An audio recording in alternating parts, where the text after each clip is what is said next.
తెలంగాణ ఉద్యమ నాయకురాలు, మాజీ ఎంపీ, ప్రస్తుత ఎమ్మెల్సీ మరియు తెలంగాణ సాధకులు కేసీఆర్ గారి కుమార్తె శ్రీమతి కల్వకుంట్ల కవిత గారిని కుట్రపూరితంగా అరెస్ట్ చేయడాన్ని ఖండిస్తూ బీఆర్ఎస్ పార్టీ పిలుపు మేరకు తెలంగాణ వ్యాప్తంగా నిరసన చేపట్టినరు. ఇందులో భాగంగా ఈ ధర్నాలో మన యంగ్ డైనమిక్ లీడర్ బెజవాడ శ్రవణన్న, కోదాడ బీఆర్ఎస్ పార్టీ నాయకులు, కార్యకర్తలు, పార్టీ శ్రేణులు భారీగా నిరసన వ్యక్తం చేశారు.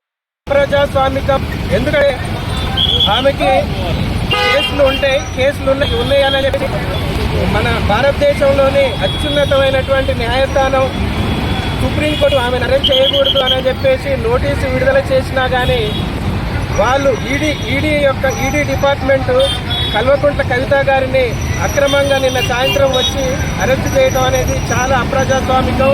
భారత రాజ్యాంగాన్ని తుంగలో తొక్కే విధంగా ఆ యొక్క సంస్థ పనిచేస్తుంది అని చెప్పేసి ఈరోజు హెచ్చరిస్తున్నాం. దీనికి అంతటికీ కారణం రాజకీయ కుట్రలు పన్నుతున్నటువంటి బీజేపీ ప్రభుత్వం.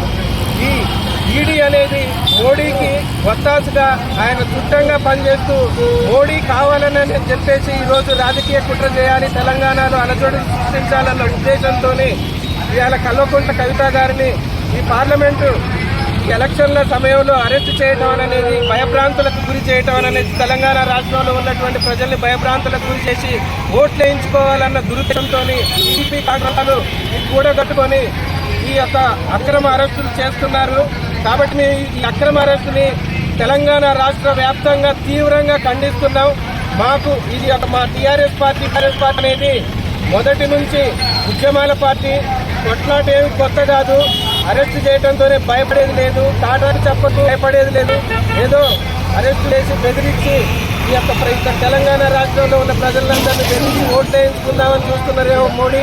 కబడ్దారు ఈరోజు చెప్తున్నాం, ఉద్యమం అనేది ఆనాడు తెలంగాణ ఉద్యమం 2001 నుంచి 2014 వరకు ఎట్లా చేసినో ఇప్పుడు కూడా ప్రజల యొక్క సమస్యల కోసం పోరాడుతున్నటువంటి బీఆర్ఎస్ పార్టీ, ప్రజలకు అన్యాయం చేస్తున్నటువంటి బీజేపీ కాంగ్రెస్ పార్టీని ఎండగట్టడంలో మా యొక్క కేసీఆర్ మా యొక్క నాయకుడు కేసీఆర్ గారు, అలాగే కోదాడ నియోజకవర్గానికి చెందినటువంటి మా లీడర్ గొల్లం మల్ల యాదవ్ గారు వెనకాడనని చెప్పేసి మీకు తెలియజేసుకుంటూ ఈరోజు నిన్న జరిగినటువంటి అక్రమ అరెస్టుని తెలంగాణ రాష్ట్రంలో ఉన్న ప్రజలందరూ కూడా తీవ్రంగా ఖండిస్తున్నారు.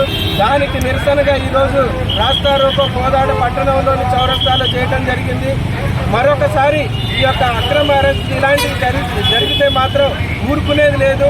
ఎంతటి పోరాటానికైనా సిద్ధమే, పోరాటాలు ఏమి మాకు కొత్త కాదని చెప్పేసి మరొకసారి తెలియజేసుకుంటూ మోడీ ఇంకోసారి ఇలాంటి యొక్క అప్రజాస్వామిక చర్యలకు పాల్పడి అలాగే భారత రాజ్యాంగాన్ని కాలగర్భంలో చేసేటువంటి విధానాలు కనుక చేస్తే దీనికి ప్రజలు తప్పనిసరిగా ఈ అంతు చూస్తారని చెప్పేసి ఈరోజు తెలియజేసుకుంటూ జై తెలంగాణ, జై తెలంగాణ, విడుదల చేయాలి కల్వకుంట్ల కవిత గారిని వెంటనే, విడుదల చేయాలి కల్వకుంట్ల కవిత గారిని వెంటనే.